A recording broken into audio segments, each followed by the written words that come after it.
ইকবাল খান। আসিফ, গ্যান্ডারিয়ার লোহারপুল এলাকায় নির্বাচনী প্রচারণা চালাচ্ছেন বিএনপির প্রার্থী ইশরাক হোসেন। কেমন নির্বাচনী পরিবেশ দেখছেন আর প্রার্থী ভোটারদের সাড়া কেমন পাচ্ছেন?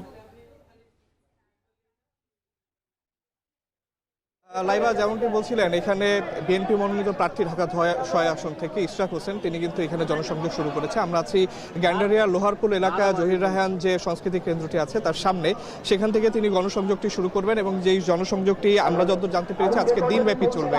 ইশরাক হোসেন এখন তার সমর্থকদের উদ্দেশ্যে কিন্তু বক্তব্য রাখছেন এবং এই বক্তব্যের পরপরই কিন্তু তিনি তার জনসংযোগটি শুরু করবেন এবং এই জনসংযোগটির উনি দিনব্যাপী চালাবেন। সেই জনসংযোগে উনি লিফলেট বিতরণ থেকে শুরু করে যে যারা ভোটার আছে তাদের সাথে কথা বলবেন, তাদের যেই চাওয়া পাওয়া আছে সেটি জানার চেষ্টা করবেন এবং তিনি তার নির্বাচনী যে পরিকল্পনাটি রয়েছে, নির্বাচনেও তিনি জয়লাভ করলে কি কি বাস্তবায়ন করবেন তার পরিকল্পনাগুলো সেগুলো কিন্তু উনি তুলে ধরবেন। এখন আমরা দেখছি যে ইশরাক হোসেন গণমাধ্যম কর্মী এবং তার সমর্থকদের উদ্দেশ্যে কথা বলছেন, সেখানে কিন্তু তিনি তার যে পরিকল্পনাগুলো আছে সেগুলো কিন্তু উপস্থাপন করার চেষ্টা করছেন।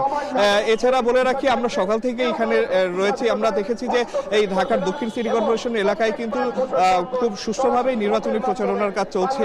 ইশরাক হোসেনের যে প্রতিদ্বন্দ্বী প্রার্থী রয়েছে বাংলাদেশ জামায়াতে ইসলামীর প্রার্থী আব্দুল মান্নানেরও কিন্তু আজকে বেশ কিছু কর্মসূচি রয়েছে, তিনিও কিন্তু আজকে সারাদিন ব্যাপী বিভিন্ন কর্মসূচিতে অংশ নেবেন।